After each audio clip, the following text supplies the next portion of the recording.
আসসালামু আলাইকুম বন্ধুরা, এই যে লাউ গাছ এটা আজকে বানবার লাগে আইছে। আর এই তো বেগুনের গাছ, কত সুন্দর সুন্দর চারা হয়েছে। এখন বেগুনও আইয়া পড়ছে আলহামদুলিল্লাহ। এই দেখো বেগুন, দেখছো বেগুন, কত বড় বড় বেগুন। এই যে টমেটোর চারা, এটা সব চারা আল্লাহ রহমতে বালাই হয়েছে। আর কয়েকটা চারা মারা গেছে, কারণ এই পানি টানি দিছি না, এর কারণে মারা গেছে। এই দেন টমেটোর চারা, তার সারা জয়ে গেছে। সেই সাইডে কয়েকটা মইরা গেছে। যাই হোক, পানি দিলে অবশ্য ঠিক হয়ে যাইব।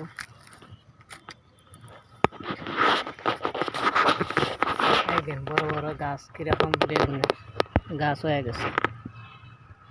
আলহামদুলিল্লাহ, দোয়া করেন যাতে ফসলটা ভালো হয়। এবারে ফসলটা পাইলে মনে করো একটা বিয়া শাদি করার আশা আছে। আসসালামু আলাইকুম, ধন্যবাদ।